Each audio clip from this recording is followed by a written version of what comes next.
Hey, welcome to the January 12th Board of Selectmen meeting. Call the meeting to order. First order of business is approve the minutes from the December 8th meeting. Is there a motion? So moved. Second. Moved and seconded. Any discussion? All those in favor? Seeing all hands raised, motion is carried. Next item on the agenda is the public hearing on dangerous building pursuant to 17 MRSA subsections 2851 through 2859. Before we start, we are meeting this evening to conduct a hearing to determine whether the structures located at 9 Shaker Woods Road are a nuisance or dangerous building within the meaning of the applicable state statute 17 MRS 2851. If the board determines the structures are a nuisance or dangerous building, then the board will determine what action the owner must take. Under the statute, the structure or any part thereof is a nuisance or a building is dangerous if 1, the structure is structurally unsafe and unstable. 2, the structure is unsanitary. 3, the structure constitutes a fire hazard. 4, the structure is unsuitable or improper for use as a residential dwelling. 5, the structure is a hazard to health and safety and given the fact of inadequate maintenance, dilapidation, obsolescence, or abandonment. And 6, if the structure is dangerous to life and property. This is the standard the board will use to determine if the structure is a nuisance or dangerous building. Information will be provided for the property referenced above. Before I describe the procedures the board will follow, I must ask if there's any interested parties for 9 Shaker Woods. If so, would you please identify yourself, your name, address, and your position on the property? And Jared, you'll have to, yeah, okay. Yep. Yes, I'm here to represent 9 Shaker Woods Road, Raymond, Maine. I am the official owner now. Okay, and your name, just for the record? Yep, Jared J. Marston. Okay, thank you. The procedure the Board of Selectmen will follow in conducting the hearing are as follows. 1, information of evidence will be presented by exhibits and witness testimony. 2, documentation to be used in this proceeding will be marked as exhibits. The board has accepted evidence that the code enforcement officer and the health officer has provided an exhibit A in the e-packets. The presentation of evidence will proceed in the following order. The code enforcement officer and health officer will present an opening statement and relative evidence by why the structure is a nuisance or a dangerous building, and if so, what the remedy the board shall order. Following the completion of the code enforcement officer and health officer's presentation, any opposing party will have an opportunity to present an opening statement and relevant evidence that they want the board to consider with regard to the structure, if the structure is a nuisance or dangerous building, and if so, what remedy the board shall order. C, this code enforcement officer and health officer may ask questions of any opposing party and any witnesses, exhibits that they present. D, the opposing party may ask questions of the code enforcement officer and health officer and any witnesses or exhibits that they present.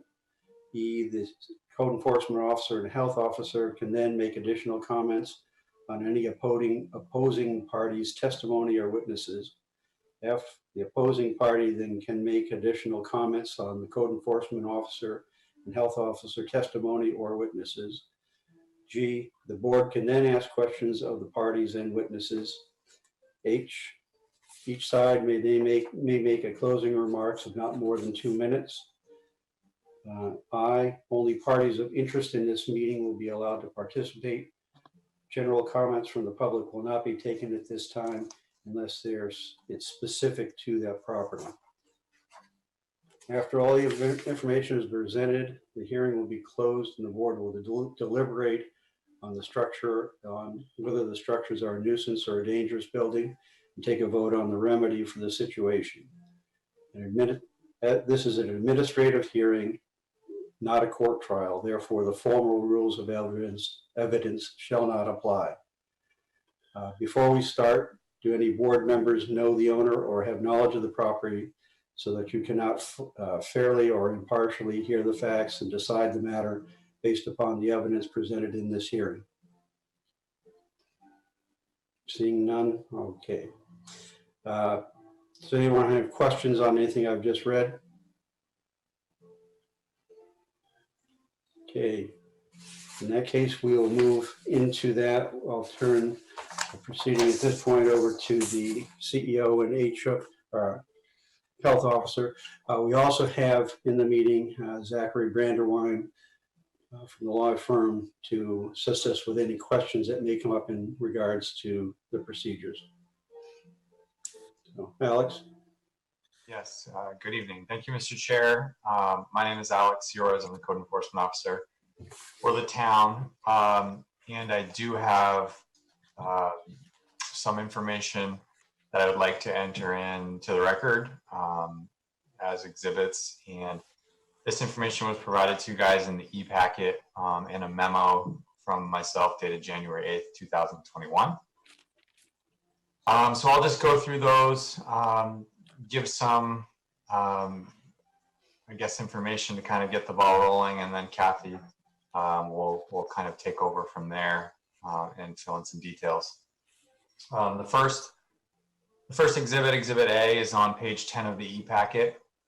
And this information is, it's not the first time you guys have seen this. It's basically a general history of the parcel and kind of all of the main events that have taken place in the last 30 plus years. Some of the key things I want to hit on in this particular exhibit would be the junkyard violations that start to crop up in the early 2000s. There were numerous notice of violations sent to the property owner for a growing junkyard. And then fast forward to December 2009 and January 2010. There's an initial order to comply issued from the fire department with some follow-up from the code enforcement officer at that point, explaining basically some concerns with the garage that's being used as a dwelling unit. And they were general safety concerns and specific to some fire hazards that they were afraid of at that point in time. So here we are, 10 years later, and we are kind of still having the same conversations. And on page 11 of the e-packet, we outline, still in Exhibit A, we outline kind of the three major issues that we're looking at right now. And the first one is an illegal travel trailer that's being used as a dwelling unit on the property, a dilapidated and dangerous mobile home that looks to have been abandoned some years ago, and that was the original mobile home that the Strouts were living in. And then the Strouts' former garage, which has been converted into a dwelling unit. So those are kind of the three pieces that we're looking at here, in addition to the junkyard. So on Exhibit B, which is pages 13 and 14 of the e-packet, you'll see that the current process that we're in now started about a year ago with the former code enforcement officer, Scott Dvorak. He had issued a notice of violation for the travel trailer being used as a dwelling unit. And he mentions on that notice that there's no legal means of wastewater disposal, which is certainly a health hazard if someone's using a structure or a travel trailer as a dwelling unit with no adequate means for wastewater disposal. That is a violation of state law. So we do believe that this travel trailer is unsanitary and unsuitable or improper for use as a dwelling unit, and hazard to health and dangerous to life and property. Moving on, Exhibit C, which starts on page 15 of the e-packet. This is a second notice of violation, which is a follow-up to that first notice that Scott had written earlier in 2020. Page 19 does show a photo of the sewer drain for that travel trailer, which you can see is capped, and there's some spillage on the ground as well. Exhibit D, which starts on page 20 of the e-packet, is the NOV, which was notice of violation, which was issued to Mr. Marson on November 18th. this is specific to the unpermitted junkyard and 2 additional dangerous buildings, the mobile home that I had originally mentioned, and then the garage that they're currently living in. There's photos of the mobile home on page 24 of the e-packet. It looks as though there may have been a tree that fell on it at one point in time. This structure is definitely no longer suitable for use as a dwelling unit and should immediately be secured and removed from the property. Mobile home's unsafe, unstable, a fire hazard, and improper for use as a dwelling unit. Definitely looks abandoned and could be considered a danger to life and property as well. So I feel that one definitely is within the lines of a dangerous building. Exhibit D, which is pages 23 to 28, show the junkyard or pieces of the junkyard. Adds to the concerns that we have with this property. A good bulk of the junkyard is along the road or the driveway in there. So the concern is that that junk along the side of the driveway could prohibit emergency vehicles from accessing the garage, which is where Mr. Marson and his mother are living. So that's definitely a concern of ours. Plus, the junkyard is a violation of local ordinance and state law. And there's some concerns with what is actually even out there and how much is out there. So at this time, I'll turn it over to Kathy, and she can provide testimony for the garage and some of the health concerns that she has.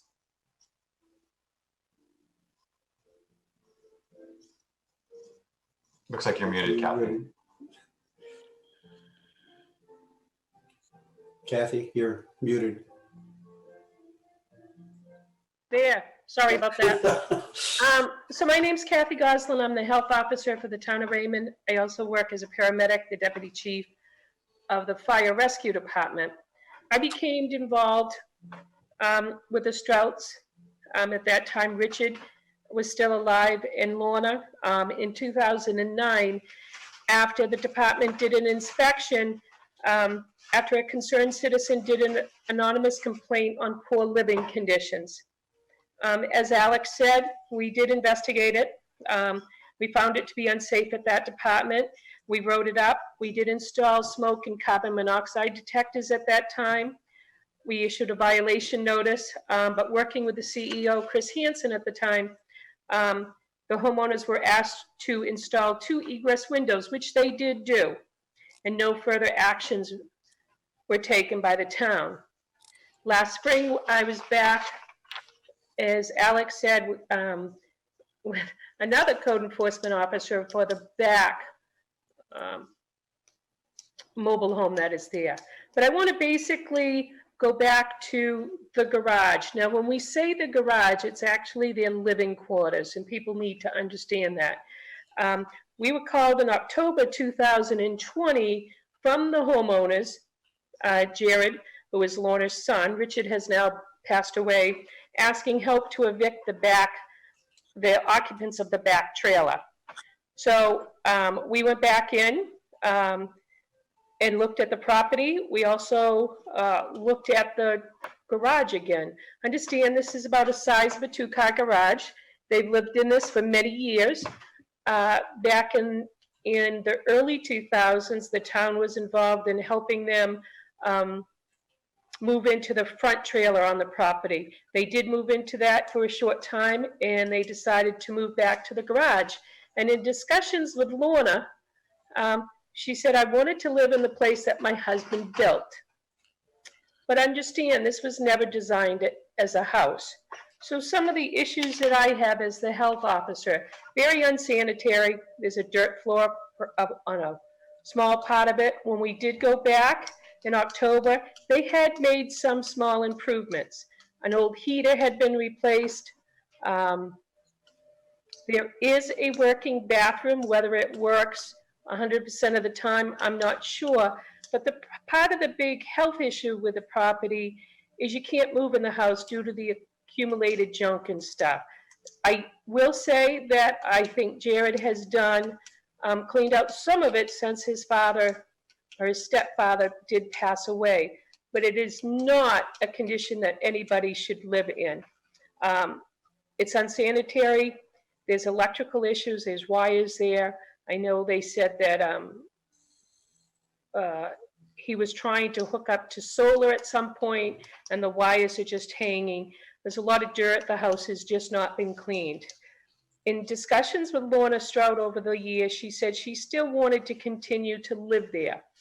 She did not want us to kick them out, were her quotes. But then in one of the last discussions I had with her, she did say that after her husband passed away, they were thinking about possibly selling the home so that they could live in a place better off for them. Now understand that there's batteries in the house. I'm just looking back at some of the notes. There are 2 small bedrooms, but they don't use them. They basically, my opinion, and Jared can jump in after, I think they live in their 2 recliners, multiple extension cords, all of that, a sink and refrigerator in the main room, all unsanitary. I don't believe the stove is even usable. They had a small microwave. But the home is just an accumulation of stuff and trash, batteries, things like that, and it's not a safe place, especially for Mrs. Strout, who is now in her 60s, and while she's lived like this in quite a few years, she is having some mobility issues and she needs a better place to live. So my recommendation would be that the garage be deemed as a dangerous building and the town look and work with Jared into getting them to move into a different dwelling and probably raise the garage. That would be my recommendation at this time. Alex, anything else on opening? No, I have nothing else to add at this time. Jared, this is the time for you to present your information. Yeah, a little bit, just I call trying to get used to this. So,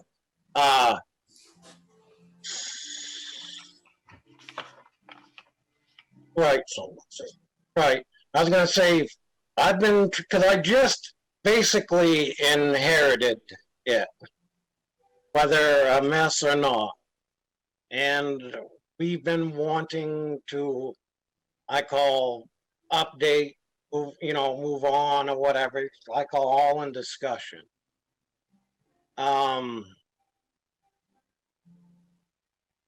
I think some of this is kind of blown out of proportional.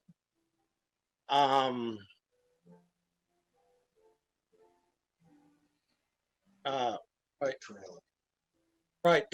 Like I said, because we want to remove some of the junk because there's value in it.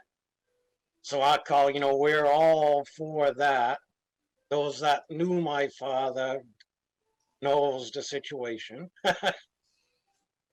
Right. And like I said, and of course this year, because I just started a decent job. That's why taxes are getting closer or getting farther ahead. And then COVID hit. And of course now here it is January, and basically kind of unrest political wise. And I had a very hard time getting hold of the junk schnitzers or whatever it is, the steel place in the Lewiston. And they was like, well, if you have us come in and get it, basically maybe $4,000. If you can do it yourself, quite substantially more. And he goes, and right now with the COVID, even though Maine is a light case, they're controlled by their corporate headquarters in New York. So there is issues there of getting people to come in. And then of course, in November, I ended up having medical issues. And I'm basically getting back on my feet now. And of course, it's dead of winter. I'm on layoff. And, you know, you don't want to spend all your eggs right off. You kind of want to wait till you get going again. So, right. And like I said, we got a car trailer lined up, so we are going to start to move, get rid of some cars to get more funding up, but it's kind of a time issue crunch, you know, not just because of this, but like I said, there's COVID and other stuff going on. Right. Also on Garrett's trailer, I do know we got the permission to tear that down. Well, yeah, the shed that he built on it is tore down, and we are going to start to tear that down and get that off. And right, yeah. We also that pink trailer that is planned in the works to get rid of. We're going to start to remove that. Yep. Yep. And we've been also cleaning the house, trying to get the issues taken care of with that. I would like to see, depending on how this goes, to sit down and come up with a checklist. So that way you guys know we're making progress. And I got proofs to show that I'm working with you to hence going forward, making progress. Right, to address any issues you have. I think that's it for my speaking. Okay, thank you. C would be Alex and Kathy, if you have any questions for Jared. Yeah, Jared, there's a mobile home, a newer mobile home on the front of the lot, which I believe you rent out to someone else. Is there any possibility that you guys would be able to move into that mobile home and move out of the garage at least, maybe even just temporarily or long-term? Is there any possibility of that? That would be very hard at this point. It's only 2-bedroom, and you think the house is cramped. Just, 3 people in this, that'd be awful cramped. So there's no possibility you could evict the tenant and replace them, basically. That would be difficult. Basically, coronavirus mandates. I'm not all on legal. I was trying to get a lawyer to be with this. But to evict someone, right now there's no evictions going on. COVID-19.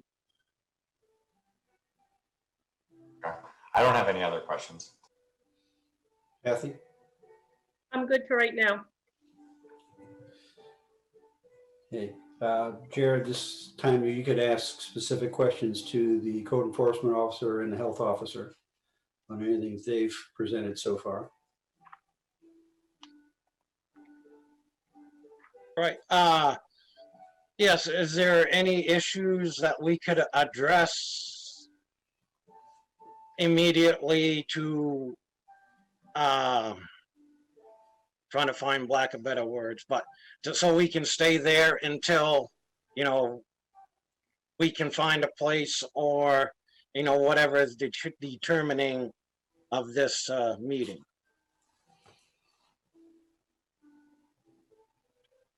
I think if that was going to be the case, Jared, I think first and foremost is the electrical hazards in the house. You'd have to have an electrician come in and bring it up to code. But I also think you have to think long and hard if you want to put any money into that garage.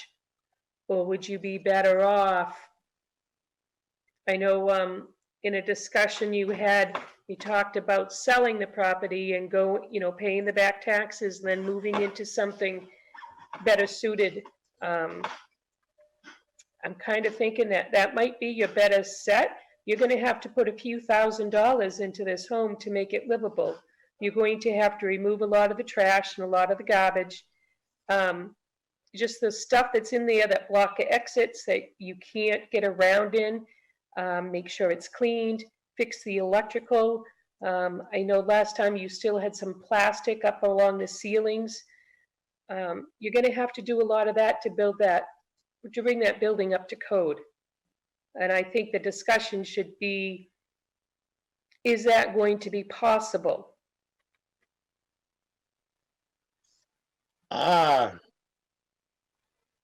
Trying to.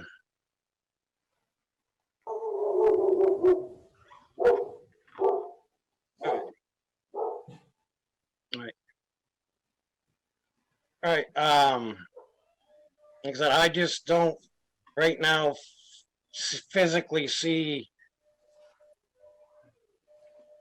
I call like going out, getting an apartment,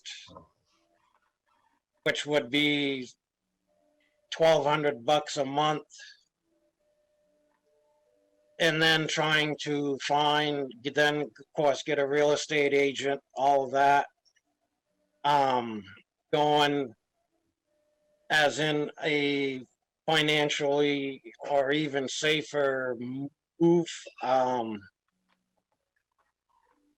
Like I said, I'm willing to address, like I said, I've been right along, just like I said, slow, removing stuff from the building.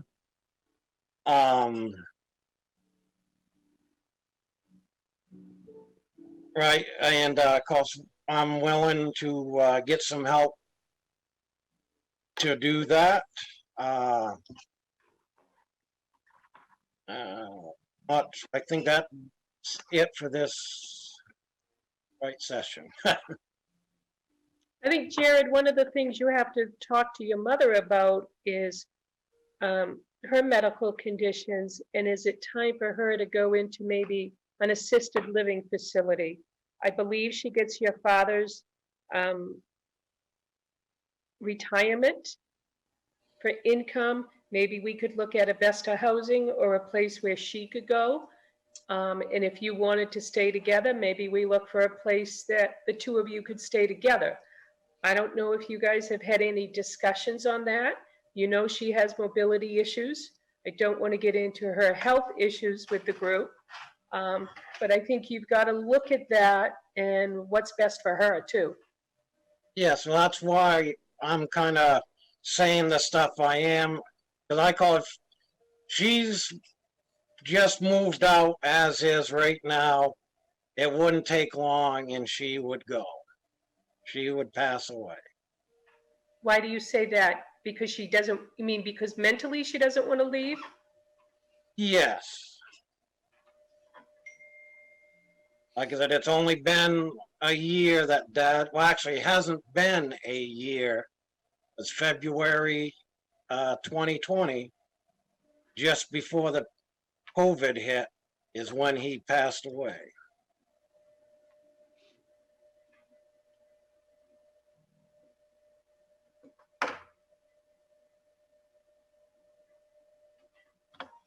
Okay.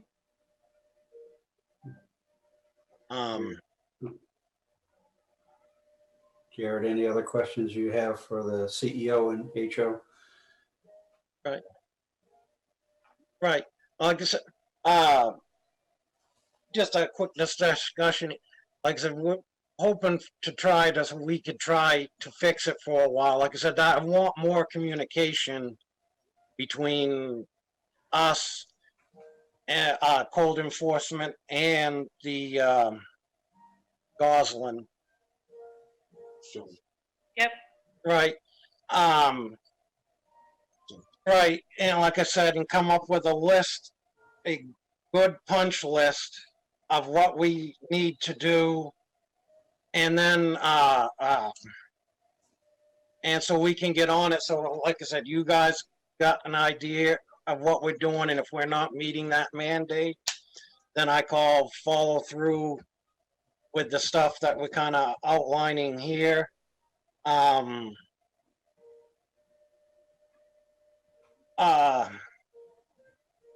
Right, like I said, because I got to discuss stuff with her too, and she didn't want to be on the Zoom meeting tonight, so so it's kind of hard for me to tell you what her thoughts are. So, like I said, I just know her. I know if she's made the leave, that I call will affect matters drastically. She did tell me herself last winter that, oh, it was before your father passed away, that you were considering selling the property and moving into a one-story home, a smaller place. She doesn't want to do that at all now? I did not say that. Right, I really got to talk to her because it can fluctuate from day to day, you know, like the issue they're having, like today, she would probably say, yes, let's get rid of it and get the heck out of Dodge. The next day, it'll be, well, no, you know, Richard, you know, built this for me and, you know, living here. So that's why I say I'm kind of treading carefully until I hear what her opinion is.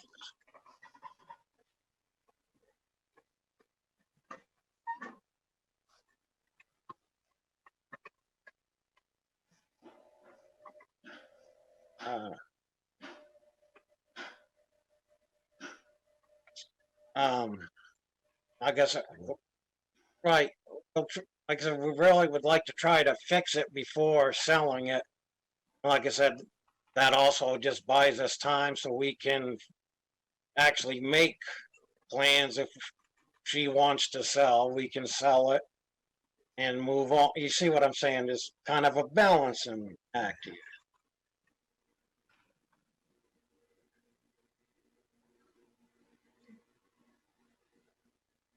Okay.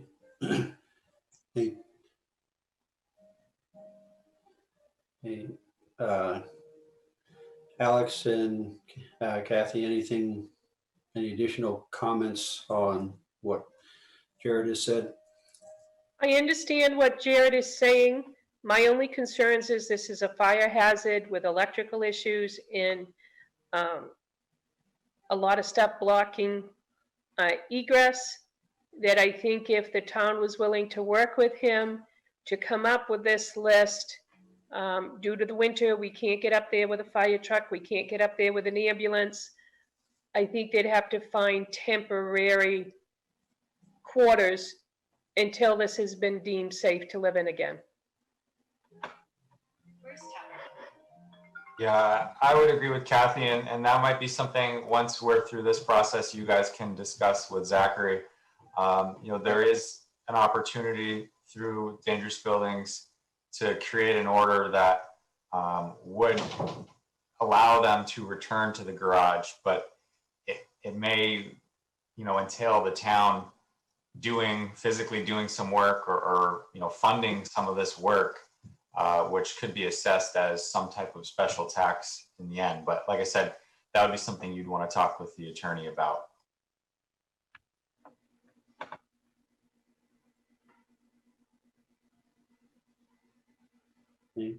Any questions from the board?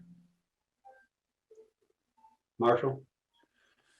Yes, Mr. Marston, you mentioned that you had recently leased out the front trailer, is it, or the front camper? Yes. Do you have a signed lease, or is that just a friend that you're leasing it to, a relative, or? Yeah, that's a verbal agreement. Okay, thank you. And the next question I have is, you've gotten quotes to have some of that metal removed. Yes. Are they willing to move that metal at this time of year? This time of year, it'd be very difficult.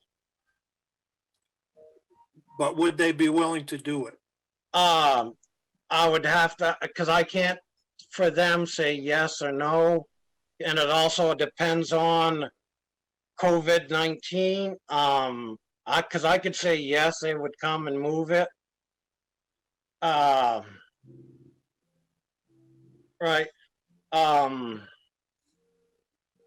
But whether they got the manpower and all of that, at Snitches, they have, like 3 or 4 crews, and there's no guarantee that they can get in, because they also said they're about 3 to 4 months to get to a job. Okay. Thank you. I'm done. Sam, any questions? I have no questions at this time. Teresa? Okay, at this point, we'll have the code enforcement officer and health officer closing remarks, not more than 2 minutes. Yeah, so I think, just one thing I would like to say is our primary focus here is definitely Jared and Laura's safety in this. So we want to make sure that they're taken care of and that they're not put into a situation where if they need help, they can't get it. So that's kind of the big focus here in getting this situation resolved. I think that you guys have some options and you can discuss with Zachary what those are.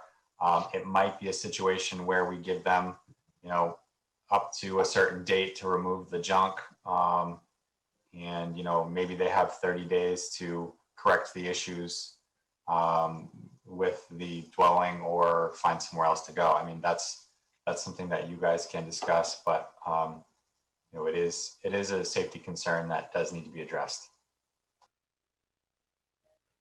Kathy? I would agree with Alex's statement. I'm more concerned about the garage and their living conditions.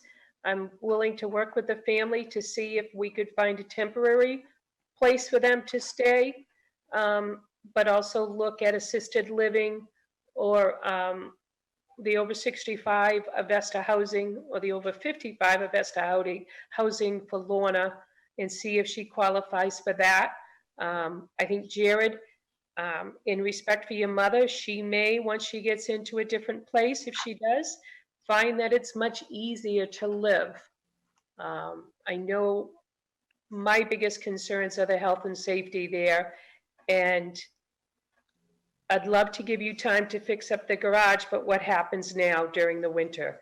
I think we have some huge safety issues the board has to decide on. Thank you. Jared? Yeah, the one big concern about all this also is the ability to find a place. She might be able to go into a Vista housing. I know I got a few friends that have been signed up to get into a Vista housing, and they've been on a waiting list for 6 months. I just know with Garrett, that the occupant in the trailer, he actually just found a hotel room, and he's been in that, and he might have found an apartment, but that is still questionable. Right, so like I said, I call if everything just goes forward fast, I really feel like we'll be out on the street. So that would be my.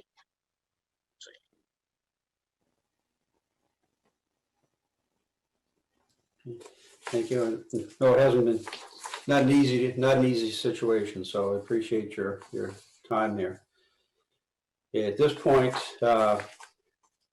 we'll close the evidentiary part and move into the deliberation part, which the board takes, ultimately then the board will make a determination. So, Mr. Olson, this is Zach Burnwine. If I may just for a second, I would suggest just putting out a call to anyone, any member of the public that has information about the condition of the property or the buildings on it, if they'd like to be heard on that issue. that's my only recommendation before closing the evidentiary part. Is there anyone in attendance that does have any information on that? Okay, seeing none, then we'll close that. I guess, Zach, if you want to just kind of run through where options are at this point. Yeah, absolutely. I'm happy to. So now that the board has received the evidence and the information that it needs to make a decision, my recommendation is to take this in small bites.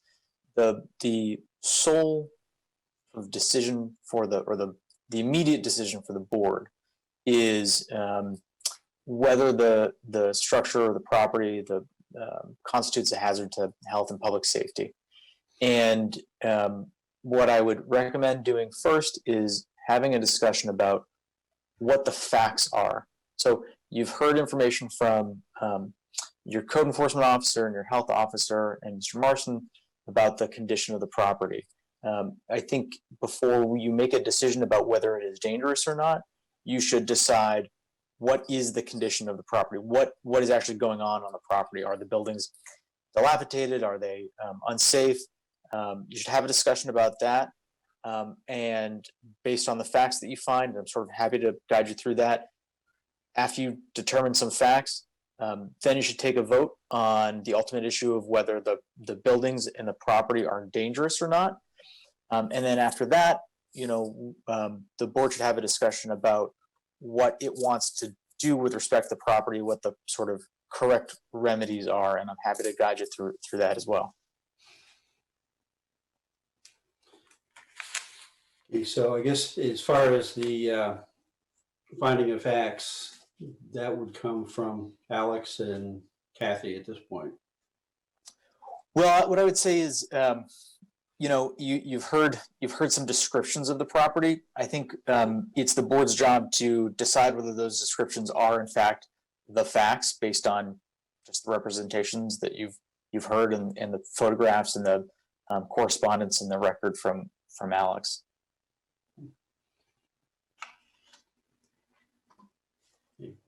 Marshall, Teresa, Sam. Marshall? I think in hearing Alex's comments, reviewing the history of code enforcement activities on this, and specifically looking at the pictures, I don't find any difficulty at all in deciding for a hazardous situation there.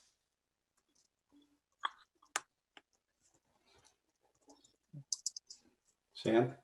I agree with that. Did I miss something in that? Was there some question about the air quality in that building as well? Alex? Nothing about that? No. No. Well, I think safety is, since safety is our major issue, I'm hearing from Jared that his mother would be unsafe if she moved out of that place. Is that correct? You said that she would pass away shortly after that, or something along those lines. Yes, I call sentimental value. Like I said, it's only been a year since Richard, my dad, her husband, passed away. Actually, not a year. So, and I call like, yes, her health is not the greatest, but right, like she's happy where she's at, and kind of what we learned from the nursing home, is like if they can be happy where they're at, let them stay there where they're at until it's deemed unhealthy, right, for them to be there. Well, that's quite a question then, because it's unsafe, obviously, for her to be there in the building. And it has a sort of a danger if she's forced to move out. Is there some way, Alex, Oh, never mind. I take that back. I agree that there's no question that the building is unsafe and something has to be done. It's too bad that your mother's involved in this. That's all. Thank you. That's all I have to say. It's useless, actually. Teresa? I guess looking at this has been going on for quite a few years. And just knowing Kathy, she has been really working, I believe, with you guys. And I think that the code enforcements have been working. That I think some of this could have been cleaned up. I have not been out to your property at all. I know right now, I know COVID's gone on, but I also know that people are really busy and they are working. So maybe that you could get people out there. I think one of my concerns is you want to do a list and they have given you a list of what needs to be done. So I think just giving you a list again is just repeating what was already done. I am worried about the safety. I am worried about the electrical. I think this, just from looking at the pictures and just hearing Kathy and Alex talk, I think that the structures are hazardous and I'm worried actually for both of you. If it comes down to that mobile home in the front, if that gentleman is moving out and you guys can move in there to possibly get things done, that is an idea. But right now I do feel that they are unsafe and I take Kathy and Alex right now at their word. That's it. Yeah, I do as well. Marshall? Ask Kathy if she has seen the mobile home in the front. I've seen it from the exterior only. Okay, I went with both Chris Hansen and Alex. It appears to be livable. There is still a lot of stuff on the outside that Richard put outside, but it appears to be livable. thank you. Thank you.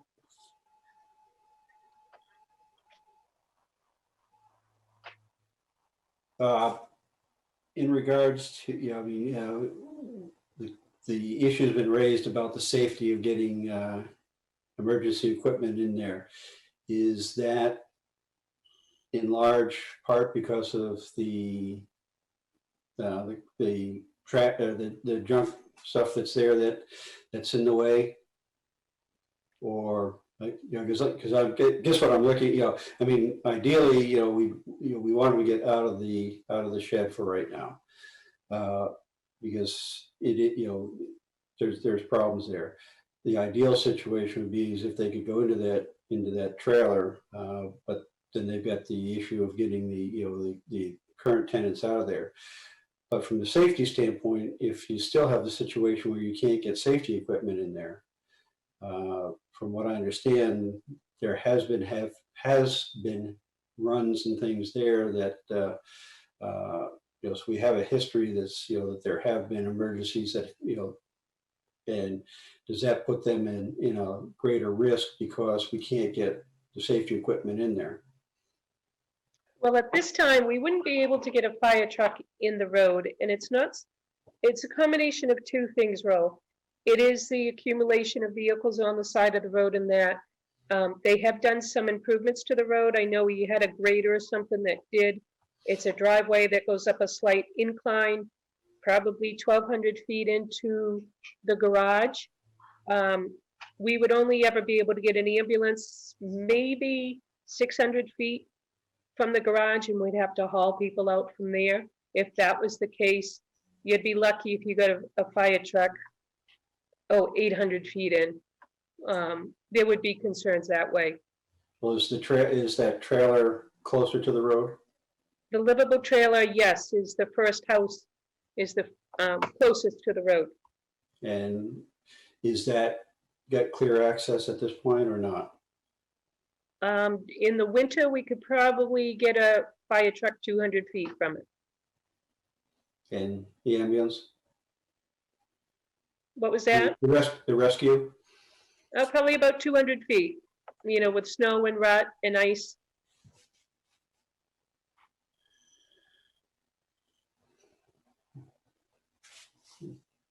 Zach, you look like you want to say something. No, Can I ask something to Zach? absolutely. Can he legally evict that person? I know it is crazy with COVID, but can he? So I will answer that question. But I want to, I want to sort of help try and separate that from the sort of immediate issue before the board. So evictions are paused currently in the state. You can't seek a writ of eviction right now. But that's not the issue before you right now is just whether the buildings, structures, the property itself are dangerous. If you find that they are, and in a minute I think I'll recommend to you sort of an up-down vote on that issue. But if you find that they are, then I think the discussion for you all is, what do you want to have done with the property? And that discussion can be informed by these other considerations that you've heard tonight. Once we get to that discussion about what you want to have happen with the property, I'm sort of also going to recommend maybe a way to think about that sort of will help clarify how to structure the order that you issue. Okay, thanks. I would say that at this point, if the board members feel that they've determined the facts after having heard the evidence, and there's sort of no other discussion that you want to have about the facts, you should take an up-down vote. There should be a motion to vote on whether the buildings and the structures and the property itself rise to the level of a dangerous building, and I can read you the standard for that. And then after that, if you find that it is, we should have a discussion about what you want done with the property. Okay, well, are we ready to take that motion? Marshall? You wanna Yes. make the mo- We're ready. I'm Okay. ready. Will you make the motion? Can the attorney make the motion, please? Well, it should be a board member who makes the motion. So it's in the record. It's moved by a member of the board. I would move that we have found the habitation on 9 Shaker Road to be hazardous.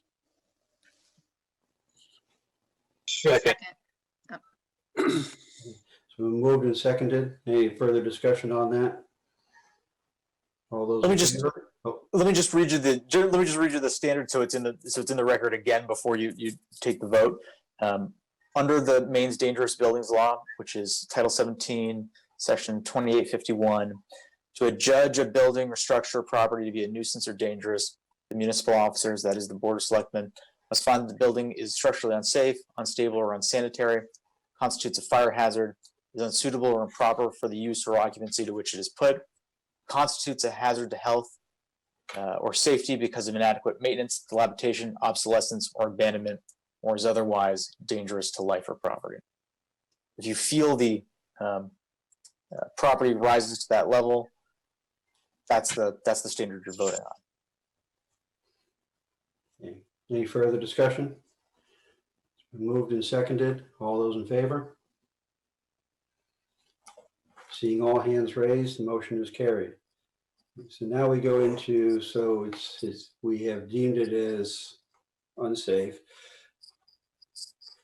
What are our recommendations, or what are the actions in order to help them get into compliance? So let me just suggest a way of thinking about this. You should think about what you ultimately want done, or what Alex and Kathy ultimately recommend should be done with the property to make it not dangerous. And that should be what you order Mr. Marston to undertake at the property, and you can decide to give him 30 days to do so, 60 days to do so, however long you feel is appropriate.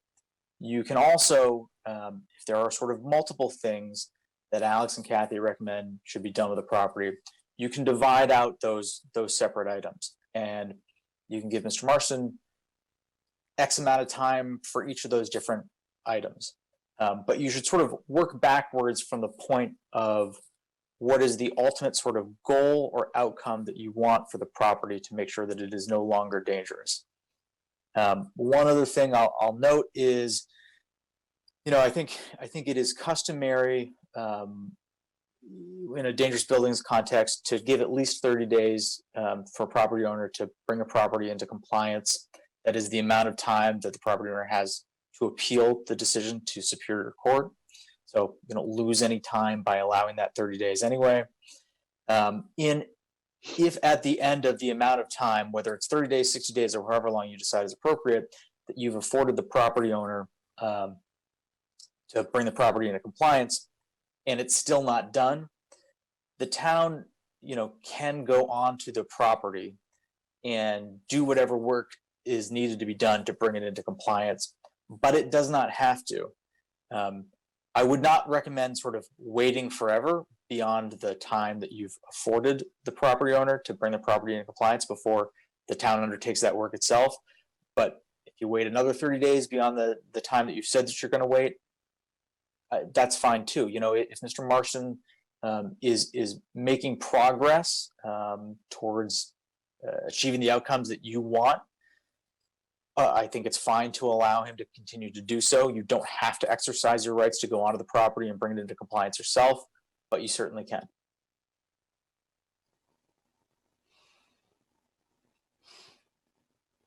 No thoughts? Oh, we need a list. You. Yep. I mean, that list has got to be worked up with Alex. But I mean, thoughts as far as time-wise and things like that, time to cure. Under the circumstances, well, with the COVID pandemic and all that sort of thing going on, I would say we should exercise a little bit of generosity in the timeline. Marshall? Kathy, how do you think you could find housing for these people within a reasonable period of time? That's a good question, Marshall. I'd like to say yes, but I think we'd have to find an opening come up someplace. I can ask. I don't think it's going to be within 30 to 60 days. It's probably 3 months minimum. And that's a guess. I mean, the one logic says that, I mean, a lot of that work that needs to be done in there can't really be done while somebody's in there, can it? Right. So I mean, you got the situation, the ideal situation would be is if they could go into the trailer in front. Then that's open, they can go and, get the work done in there. Short of that, it's, is there some temporary facility that's available that they could go to while that work is being done? Because, to try and work around people, work around while people are in there, first of all, spreads the time out to get the work done immeasurably, because you can't be efficient on how, on how the work is being done. But if it's essentially vacant at that point, it's a lot easier to do the work in there.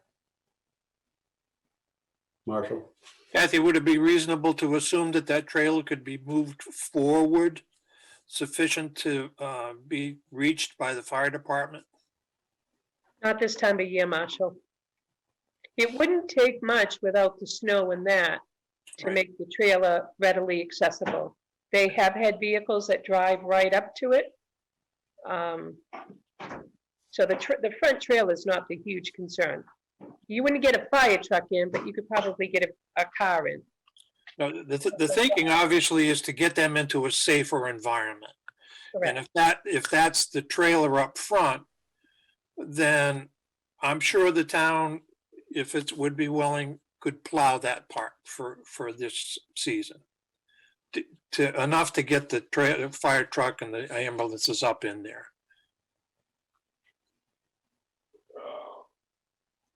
I'm finding with COVID right now, people are not hesitating still to come in to fix stuff. I mean, they may be backed up, and that may be where if he can get some lists of some people, maybe like the people that are hauling away either the cars or metal, because they wouldn't be coming in contact with you guys at all. But as far as electricians and contractors and stuff like that, I'm not finding I mean, anybody. there's another, another group that's out there that we had a presentation from last week or last meeting, the Fuller Center people. I mean, these are types of projects that they look at to some degree on some of those things. So maybe a contact with them to see if it's some things that they can do to help out on that too, because, on that, they do expect the homeowner to put some money into it and whatnot, and then they, with the intent that it's repaid over time, but it brings in essentially volunteer help to get things done too. And we do have contacts there because she came and gave the presentation at the last meeting, so. They would need a licensed electrician to do a lot of the electrical. I think any of that stuff that they can do what they can do, but if it's beyond what they're capable of, I mean, they do a lot with siding replacements and things of that nature. But no, electrical and plumbing is that's Alex has got to make sure that that's up to code anyway. So. All I'm saying is that, it's another resource that potentially is there. So now you're down to looking at, more targeted on what you're trying to get in there for people. Marshall? Sorry, I think the more immediate concern is the health and safety of the mother and the son. Agreed. I think we need to address that issue. And again, if we can get them into the mobile home and let the town plow up to it, so at least we can get a fire truck close. If that's a reasonable solution, that's fine. If not, then we start looking for housing for Mrs. Strout. That housing, in my opinion, would be temporary as long as we have the action item that says that here's the work that's going to get done in there. And a deadline.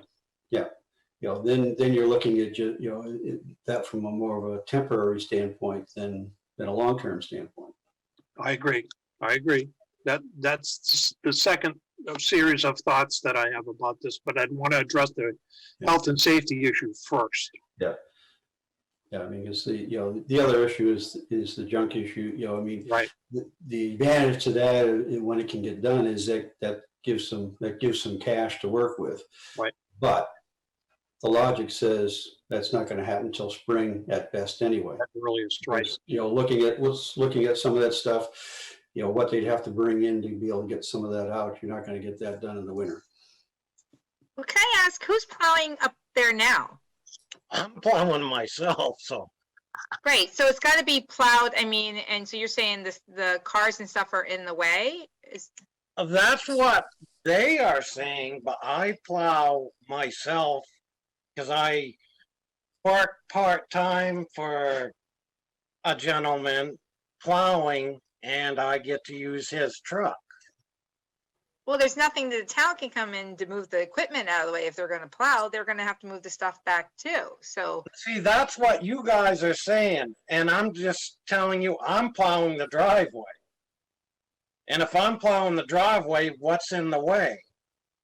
It's not, just so you understand, so the select board understands, you can get to the trailer in a four-wheel drive vehicle. To the house, he's plowing it, but then they're walking up the last 300 to 400 feet. No, we are driving right to the house. Today. Right. Yes. Today. Yes, you guys come on over and I can show you. We'll wait. There needs to be some snow on the ground before we make that.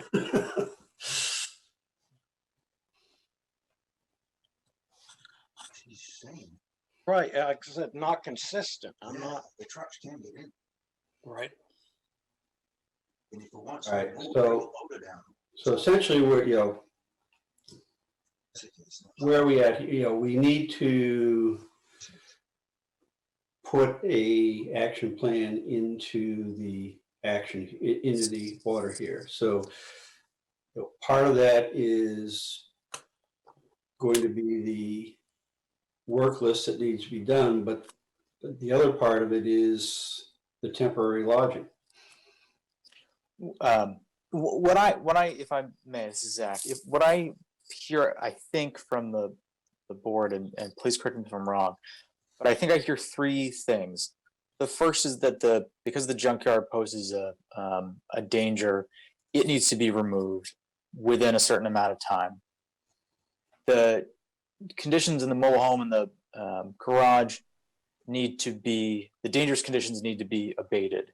And there's a whole sort of list of things that need to be done that Alex and Kathy sort of have the details about. And then the third thing is that those places need to be vacated. Nobody should be living in them until that work is complete. With respect to abating the dangerous conditions in the garage and the order can just delegate to Alex and Kathy as the code enforcement officer and the health officer, sort of oversight of that. The order can say those structures need to be brought into compliance to the satisfaction of the town code enforcement officer and the town health officer. And you can put a time frame on that when it has to be done by Mr. Marston. And if it's not done within that amount of time, the town can go in and do it itself. The same with the junkyard removal, and the same with sort of the order to vacate the property until that work is done. You don't have to act on any of those things if they're not done within the amount of time that you've said that they're going to be done. But you should leave yourself the authority to do so. Isn't that the situation we're in now? It is, but the order, ultimately the order is going to give the town the authority to go onto the property and do all of this work if it doesn't get done, which the town didn't have that authority before this vote, before this order was issued. Okay, thank you. Just for a note, I kind of agree with the lawyer. That's what I was trying to talk about before, about getting a system of checks and balances so we're moving forward.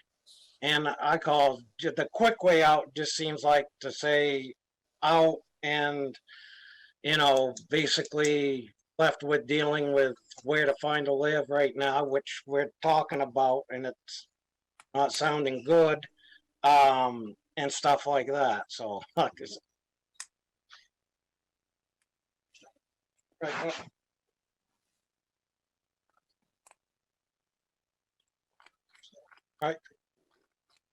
Right. I was asked to see if we could have you guys bring the loader down and we could move the cars or what you guys have concerns about out of the way so a fire truck could get in and out. So I don't know about that, but that, is that an option? I guess I just wanted to say something too. I think that what I'm looking at is this list has been going back quite a few years, is what it is. So Right. It has been a problem. It has been accumulating. So giving you that extra time to move forward to do this, is it going to get done? I haven't had a chance to show or prove myself. This has been my father's. I just inherited it. I'm not going to take stuff away from my father and sell it on him, if that's his. That to me is just like if I came over to your house, decided you didn't need that car there, and I'm going to sell it. No, I know, and I understand what you're saying, but I also understand too, is your mom also knows that this has been an issue too. That's You know what I right. mean? So Right. I, Right, and I and she, understand that you've inherited, I get that. And I think knowing that this has been, I think that's the first thing I think I would have done. And I'm not telling you what to do by no means, is I would have gotten with Kathy at Alex or whoever to get a plan in action. But yeah, it's been when did you inherit it? Like a year ago? I don't got the exact date. My father died in February 2020. So it's coming up on a year. Yep. Okay. Just basically just when this stuff happened. And of course, there was even a legal aspect where he was in a nursing home. Even though stuff was in my name, I couldn't part with it until the state gave me the okay. We met that 5-year criteria. Yeah. So, I mean, my hands are tied. Okay. Right, and I gotta have time. I mean, what else can I do? I mean,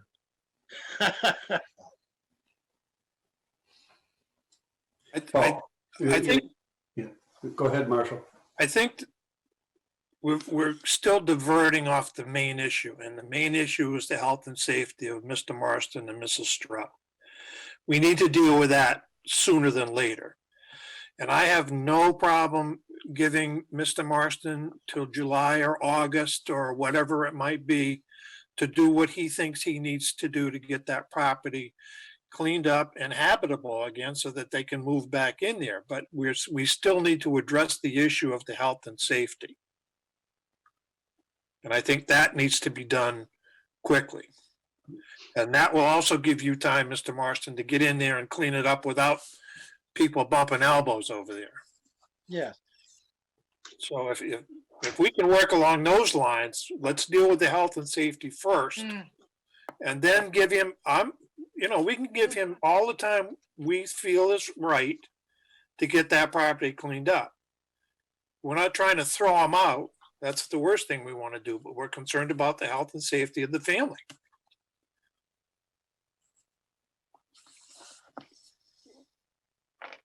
Sam? I agree with that 100%. Okay, I think so, that's the issue we have to deal with now. so the question then would be, what's the timeframes we want to establish for vacating the existing building? And then we can placing time limits on getting the actual punch list done. I mean, that can be done a lot quicker, but and then Right. the other elements. I would love to say out in 30 days, but I'm not sure that's a No. reasonable thing. I think that if we gave them till September 1st to get it cleaned up, that might be reasonable on the backside. But I think for them to move, we are at the mercy of several unknown factors at this point, one being the real estate market. Right. We don't know what's available out there. So I think the sooner the better to move them out, but give them plenty of room to clean it up and make it habitable again. Yeah, I mean, the backside stuff, I don't, that's not, time is not, is. No, exactly. Not of the essence on that. But, I mean, if you were to say, if we were to say 45 days to vacate, that date can be extended if we can't, if something can't be found or something, whatever, but, you still have to hang some numbers on things. Well, I agree with that. I agree with the deadlines, and 30 days is the appeal period. If it's not appealed, then we can go forward from there. That's 45 correct. days, 45 days is reasonable. Make it March 1st. Out by March 1st. right. I understand on what you guys are saying, but we're gonna need help in finding a maybe even some financial help, right, to afford the rent, because now we're biting off, basically trying to do the rent and get the place fixed up. And that's, and that's where, Dawn and Kathy and Right. Jenny DHS. can help out on that stuff. So, the action item there would be to get with them to see what assistances are Right. available on that, because there's, there are some things that exist out there. Are we setting aside the trailer on the property totally? That's out of the Well, I mean, question. I don't that's a think so. decision he's got to make. If he wants to ask those people to leave, and if they'll leave, then he could move into there. Then the issue is they're looking for a rent at that point or whatever. But the issue is getting them out of that shed into something that's safe, so that then the work can be being done back inside there, so they can get back in there ultimately. Agreed. But before we move into the trailer up front, I'd like somebody from health and safety to do an inspection on the unit to make sure it's safe. Yep.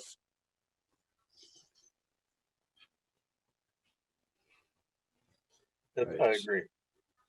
So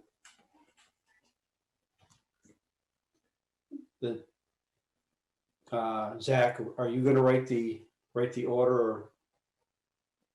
I am, and what I've heard, and again, please correct me if I'm wrong. What I've heard is essentially March 1, 2021 to vacate the property to and until such time as the dangerous conditions are abated, brought into compliance, and then a longer period of time, and you should sort of decide exactly how long, to remove the junkyard and other debris and to actually bring the buildings into compliance to the satisfaction of Alex and Kathy.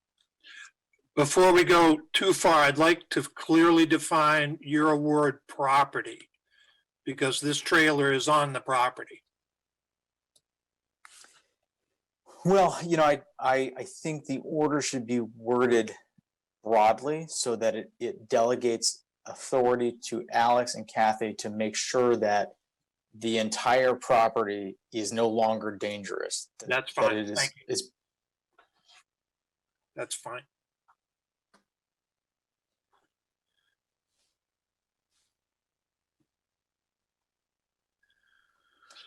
So I heard March 1, 2021 to vacate to and until the property is brought into compliance. I think the open items, please correct me if I'm wrong, but I think the open items are how long to remove the junkyard and how long to actually do the work, bring the property into compliance before that falls to the town and the town has the right to go on the property and do it itself. I mean, the bringing the house, bringing the living quarter into compliance, that, in my opinion, is, they'd want to get that done as soon as possible. But I mean, from a practical standpoint of bringing in contractors and things like that, I think if we're saying out by March, I'd say you'd be hard pressed to say move in before May, because that's another 60 days. Because there is work to get done there, and then it's the fact of bringing in tradespeople and whatnot, or whatever, to get that work done. Well, see, I would be willing to go out as far as September 1st on that, because I think there's a lot more work over there. Looking at the pictures, there's a lot of work over there. Mm-hmm. I think May might be a little bit too quick, Rolf. Okay. June? I mean, the fact is the order is going to be written so that, that things like that, if there's things that are in process, and right. There's, and it's the factor of, okay, we've got this in line, but it can't happen until this, then that's going to get approved. Fine. I mean, so the order wants to be written that way so that, if we need to be flexible on some of those dates because of availability of contractors, because of availability of materials and things like that, I think that's got to be in play during this, just because of the availability of a lot of that stuff right now. Okay. But again, I don't want to get into an extension after an extension after a prolonged extension. Well, I mean, essentially, if you do an extension, it's because, okay, we've got this lined up and it's not going to be able to occur until here. Fine. Yeah. And that would be for Alex's discretion? Yeah, because he's got to, ultimately, he's got to issue the occupancy permit. Okay.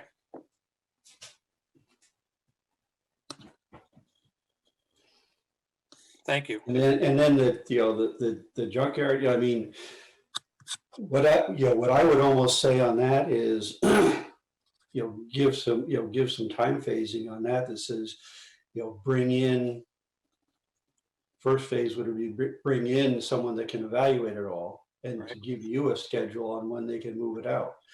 We can put a date on there of October 1st. But if they come in there and they say, yeah, we can do this, we can do that, but we can't get it out there until such and such a date, then we'll work from there. But I mean, that gives all through the summer and all through the fall. Does that sound reasonable? Sounds reasonable to me. Sam? Yes. Don, you had a question? Well, I just wanted to make an inquiry of the attorney with respect to the fact that this is a town-owned property and it's under an additional agreement for payment of taxes, which at this point I think is a minor issue comparative to safety issue. We have that as well, and so I mean this is a foreclosed upon property, a town-owned property, and I know that there's been some effort to make good faith payments, but there's that issue too, and I don't know if that needs to be incorporated or not, Zach. I would, for purposes of the order, I would keep them separate. But you raise a good point, and to address it, I would just say that under the state dangerous buildings law, the town has the right to recover its costs associated with this hearing and with any work it ultimately, if it does, end up doing on the property by means of a special tax. That because it's a foreclosed upon property, you're not going to recover the costs through a special tax necessarily.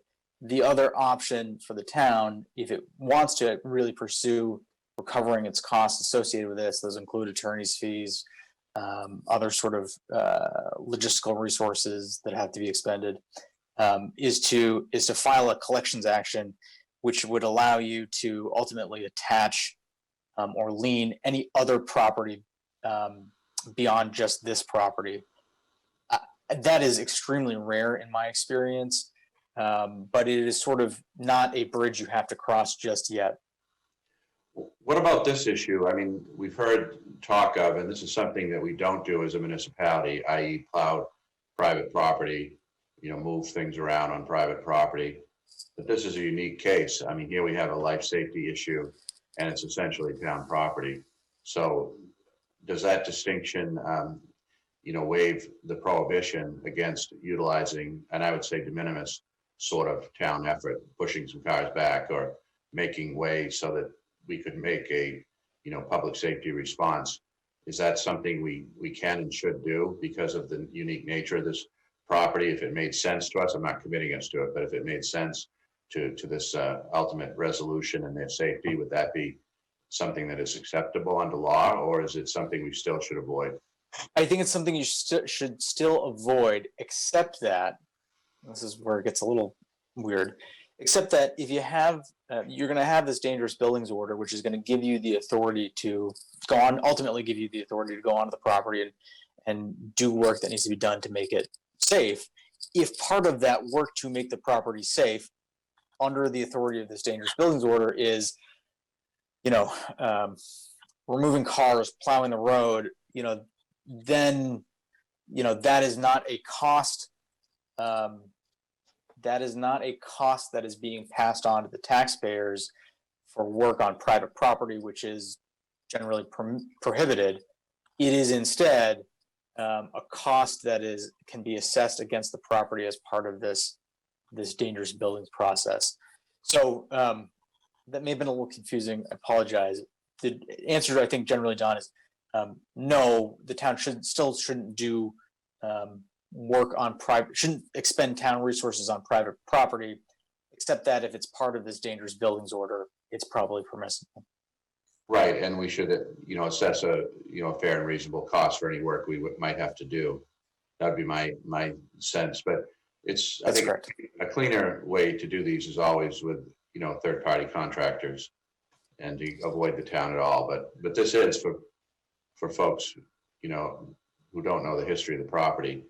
This is a town-owned property, which makes it quite different in my mind in some ways.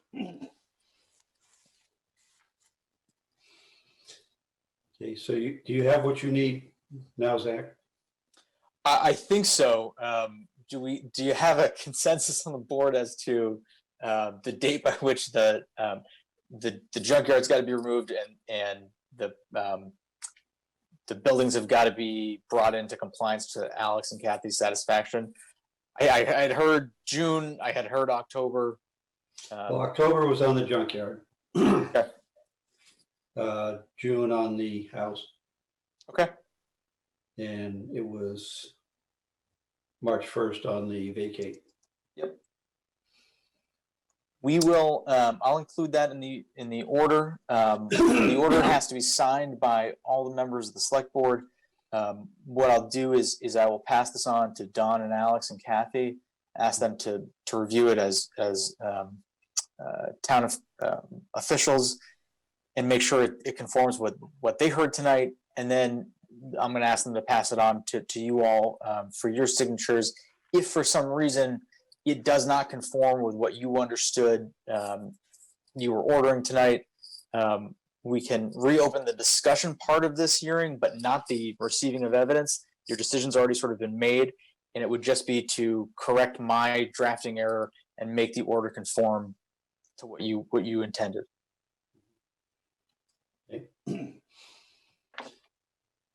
Jared, I know it's been an uncomfortable meeting for you and unfortunately it is. But the intent is that we want to work, we want to work with you. So it's not, we're not trying to kick you to the street. We're not trying to kick you or your mother to the street, but we're trying to come up with something that puts you into a safe environment and ultimately get you back to where you want to be.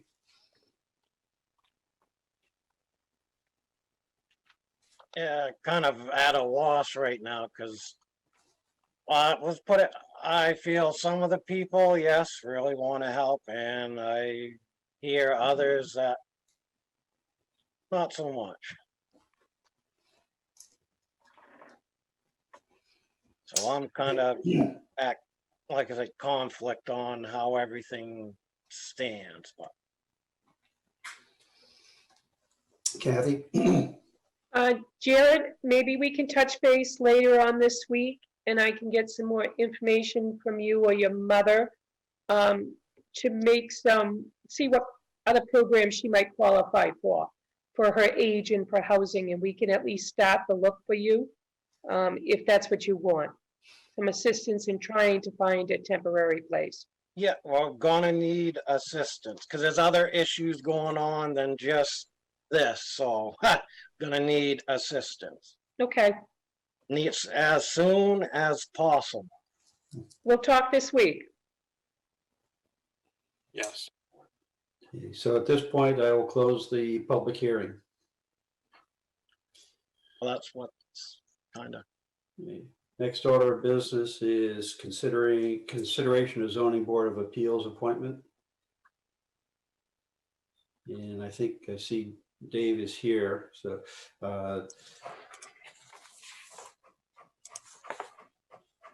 Hello.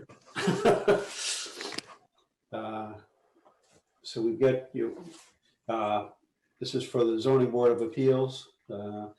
Any information you want to give us on you on what, you know, what your background is and how that's going to help with the ZBA? Well, my background is actually in software development. So when it comes to specifically land items, no. But I will say that with software development, we have, you know, specific standards and coding standards that we got to adhere to. And so I'm not saying zoning ordinances are programming code, but I'll tell you, they're, you know, it's laid out in a certain way and you got to do things in a certain way. So you know, I certainly have an eye for detail, and I think that certainly can help. Questions from the board?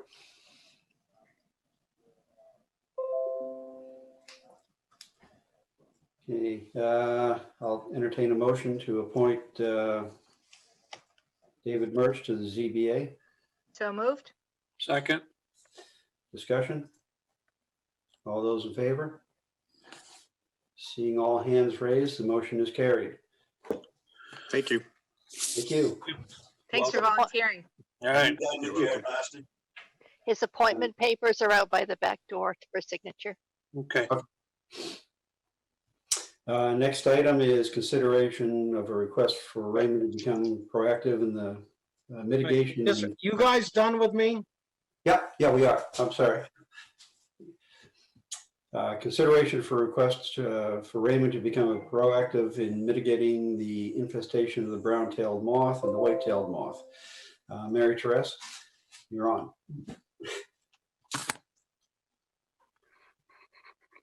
But you're muted. I think I do that every time. I'm sorry. All right. Well, I really just wanted to start initiating a conversation about brown-tailed moth in Raymond, and a couple of reasons for that is and thank you for, you know, I know it's a late night, and so I appreciate taking your time. I'll try to be quick. Brown-tailed moth, the symptoms of being affected by it can be easily confused with poison ivy and with any kind of other bite, insect bite. And my concern is that because of that, we're not recognizing the extent of how many people might be getting impacted by brown-tailed moth.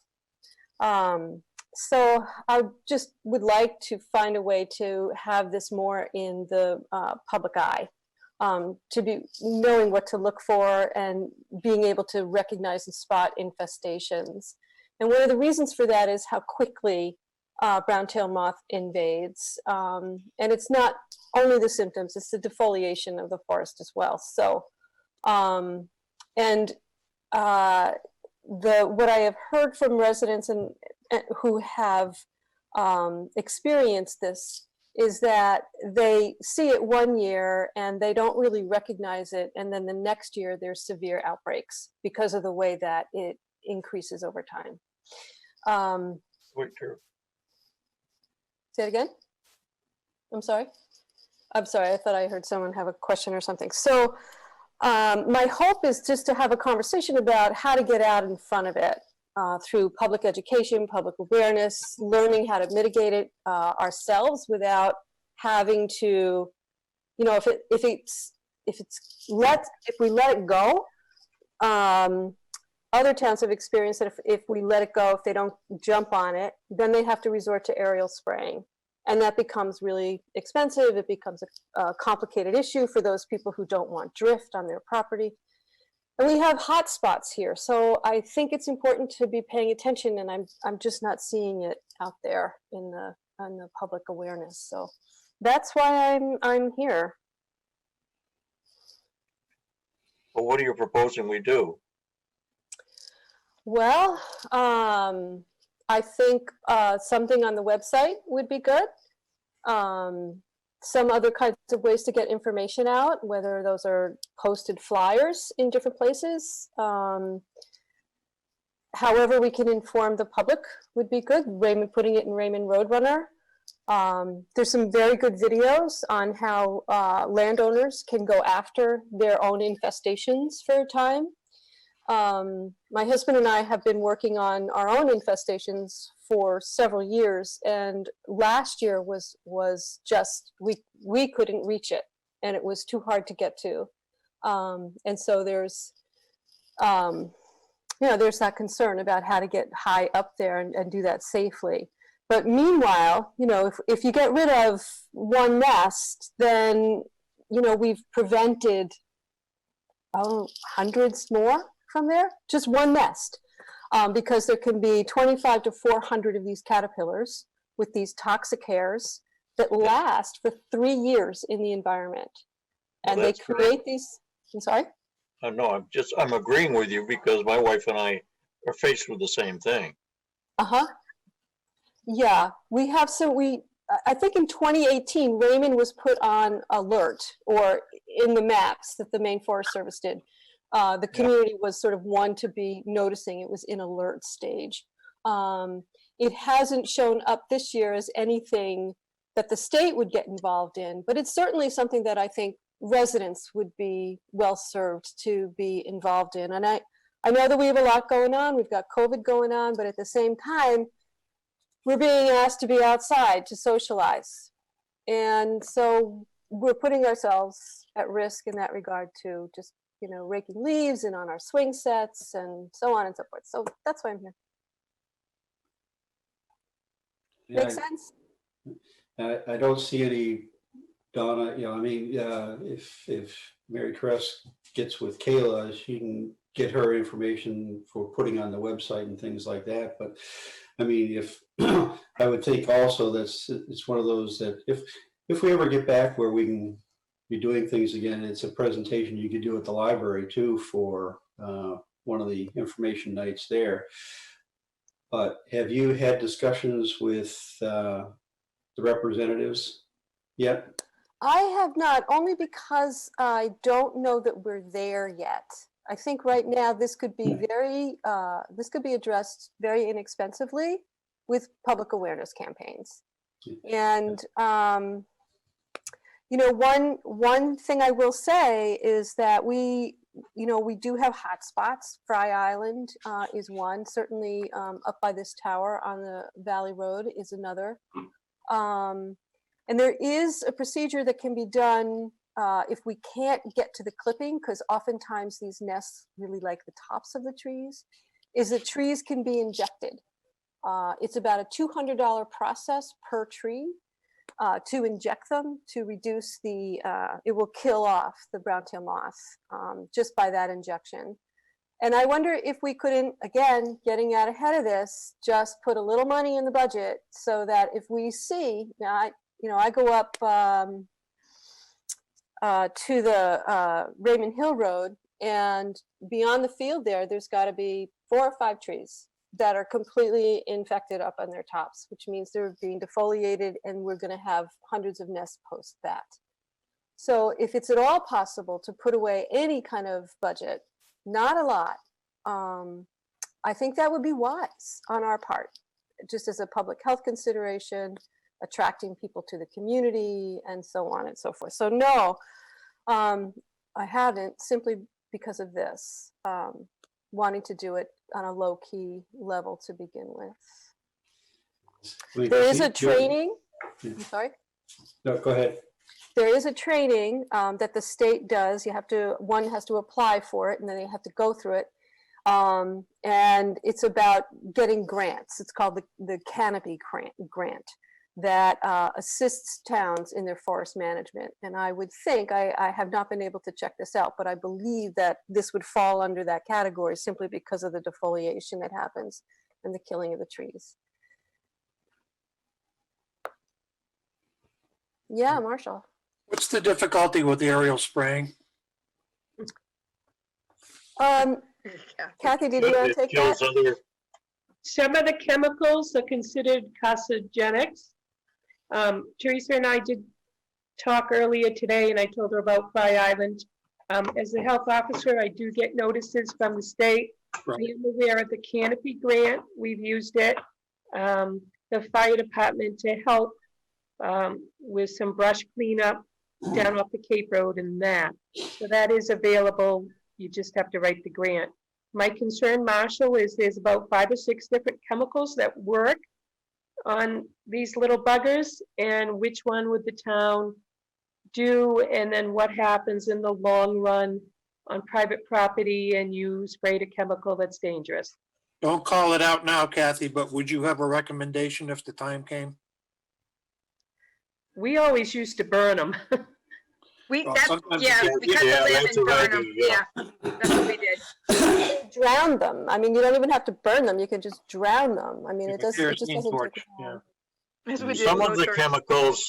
chemicals are dangerous because they kill other species like butterflies and that sort of thing. And bees, right, are pollinators, and so Yes, yeah, they're indiscriminate, and so it's that another reason to get out ahead of this yes. with Yeah. public awareness. One of the big problems that you run into is that the trees are on private property. So the town going on to a private residence tree and doing something on there starts to raise certain issues, which is why I asked, why, one of the appropriate steps is talk with the state representatives, because, you have a situation where, if you take care of a tree in Raymond, but the guy's on the town line in Casco and doesn't, what have you done? It really has to be looked at from a cross-border situation. I agree, Ralph, but also this is an infestation that I don't believe eradication is possible.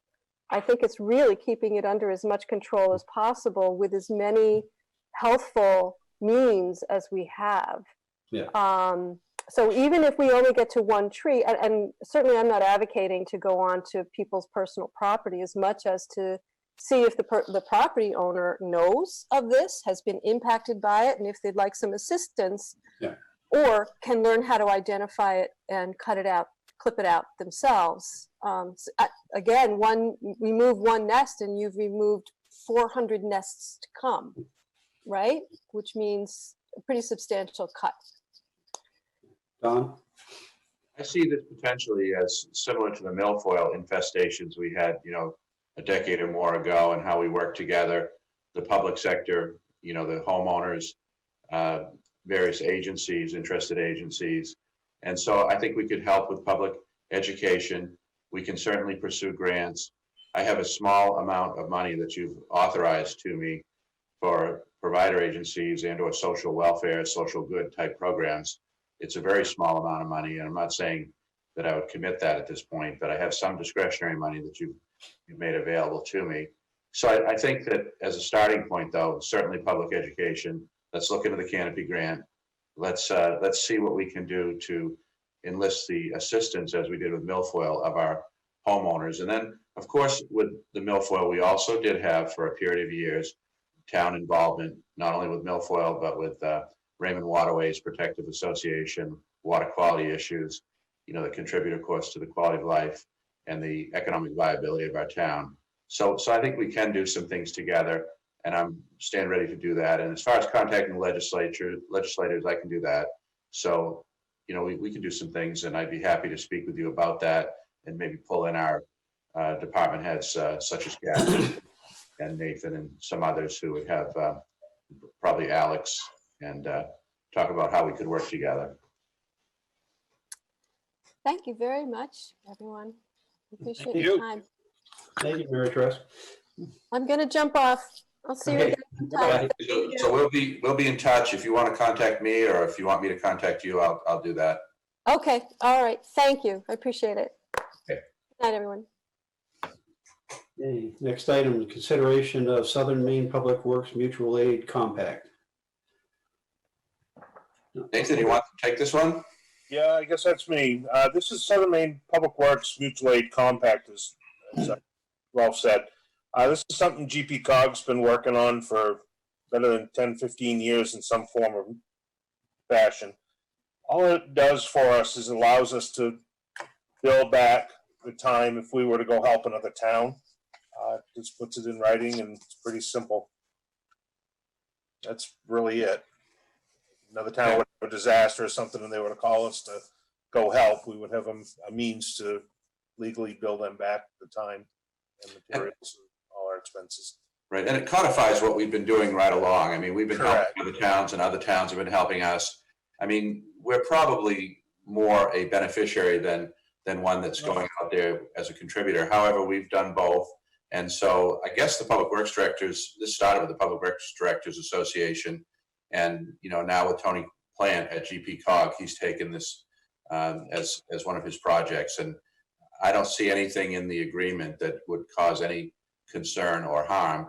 I think it would give an orderly way to make sure that we handle these things in such a fashion as the, you know, receiving town and the giving town would be, you know, understand what they were getting into, and be, for the town that was contributing material or personnel in an emergency situation, then we would have a way to account for and recover that financial investment that we might make to help our neighbors. And I think in this time of pandemic and the difficulty that, you know, we're having in the world, working together with our neighbors is a good thing. And, you know, I think this is just, you know, a more formalized version of what we've always done. And so I certainly recommend it, and hope you'll approve it. Discussion? Mr. Chairman, Seeing none, I would entertain a motion to authorize the town manager to enter into this agreement. So move. Second, Discussion? All those in favor? Seeing all hands raised, motion is carried. Next item is consideration of quick claim deeds. Who's got the info on that?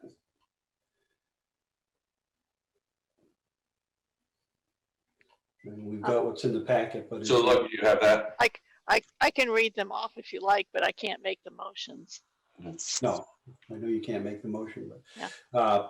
But all three of them are ones where the checks have come back in, that they have cleared, and they've paid off what they need to pay off. Okay. And Teresa, Sue's on you're on. vacation this week. All right, motion to accept quick claim deeds for R2R LLC. Is that the one? Yep. Yeah. Book 29838, page 126, book 32517, page 149, book 35064, page 306, book 30940, page 80, book 33358, page 301, book 35913, page 117, book 31729, page 149, book 34141, page 79, book 37080, page 58. And I'm just looking to see if there's an amount. That one's $2,842.54 on Rusty Road. Second. it's more than that, because one of them here is 13,500. Well, no, there's different ones. All right. I will second Sam's second. That'd be a third, but that's all right. That makes it third. Any further discussion? The main point here, of course, is that all interest, taxes, penalties have been paid, conveying the Okay, property back to the owner, original owner of record, which is a good thing. that's fine. All those in favor? Seeing all hands raised, motion is carried. Okay, motion to accept quit claim deed for BBW LLC on Rusty Road in the amount of $13,517.82.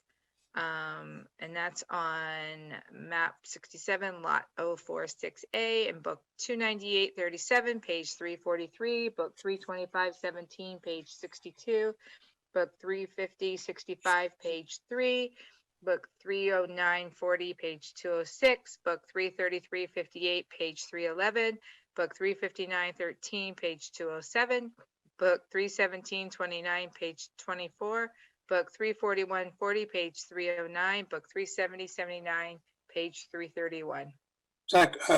So moved. That's a second. Second, sorry. Third. All those in favor? Nice one, Sam. Seeing all hands raised, motion is carried. All right, motion to accept the quitclaim deed from Anthony Rinaldi on Cape Road in the amount of $793.73.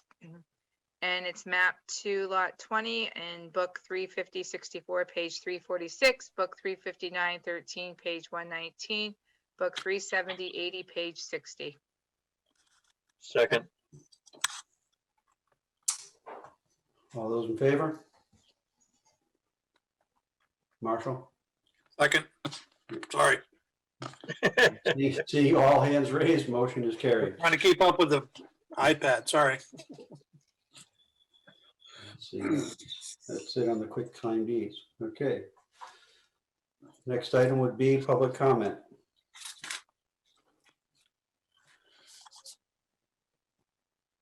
No one requesting. Selectmen comment. Marshall? It's time again to consider some people for the Spirit of America Award, which is given annually to Town of Raymond volunteers who have excelled. Last year it was Dick and Cleo Sanborn. The year before that was Beautification Committee. Year before that was Vitalization. So if you have any suggestions for this year, I'd be happy to funnel those through for approval in March.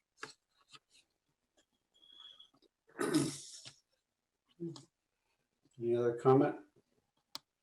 Any town manager's report and communications?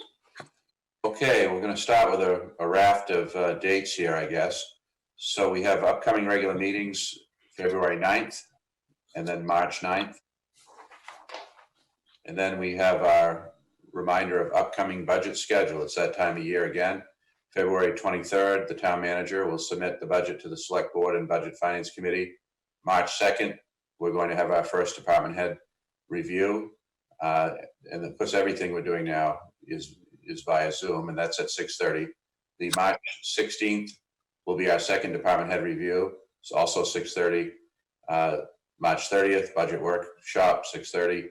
And then I guess we're consistent on 6:30 now too. April 13th, we have our Select Board warrant review and approval. April 27th, Budget Finance Committee budget article recommendations. Town meeting at the Jordan Small Middle School gym will occur on June 1st. If we have the open town meeting at 6 p.m. However, we may opt, or you may opt, to have a secret ballot vote as we did last year, and that would be, if so, that'd be June 8th, 2021, and via secret ballot, 7 a.m. to 8 p.m. Upcoming holiday schedule, Monday, January 18th, Martin Luther King Jr. Day. So I guess the one thing I would tell you in the way of communications, as you know, throughout the pandemic, we've periodically reviewed and adjusted our internal and external protocols. You know, as department heads, we meet frequently and make those changes, which we make you aware of as they occur. But, you know, my main goal is to make sure we keep the public and our employees safe and healthy. And so we're looking at those again. I'm not saying we're going to make any changes, but Kathy Goslin has been, you know, on this for day one, and internal people, Nathan, Sue, others have, you know, worked on this to make sure that we do everything we can to keep everybody safe. So we're in a heightened time of pandemic, and with the increased risk, although I don't know if it's been identified in Maine, but with the new variants of the COVID virus, we're very, very concerned. And I think I can say, Kathy, that this is here and now in our community, and we have major, you know, pockets of infection. And so it's very concerning and has been right along. But so I'm just letting you know that that's a topic that's under discussion internally, as it has been right along. But I'll keep you posted, and we're going to continue to, you know, do what we've been doing. And I should say, for the public watching, the town's in good fiscal shape. I think people are generally in good spirits. We've had, you know, almost no citizen complaint or concern about the way we've done business. I would like to thank the office people, particularly, who are on the front lines, the public safety people, obviously, particularly, who are really on the front lines out there providing services on a day basis. And, you know, all of us, the public works guys, everybody's out there doing what they need to do to keep the town running. safely and keep the revenues rolling in so that we can continue to provide the revenues that are needed for the town's operation and our schools and county. So that's the big issue. It's been the big issue. It'll continue to be a big issue, and we're taking care of what we can behind the scenes. We'll continue to do so and keep you posted as we make adjustments and make sure that we post those as we have on the website, social media, electronic signage, Roadrunner, all of the above. So thank you all for your support, and thank you to the citizens who have been so cooperative and helpful in making this all work together for the town. Thank you, Don. If there's nothing else, I'll take a motion to adjourn. So So move. moved. Second. Second, All Third. those in favor? yeah, you can see him. All those in favor? Seeing all hands raised, motion is approved. Meeting is adjourned. Thank you all.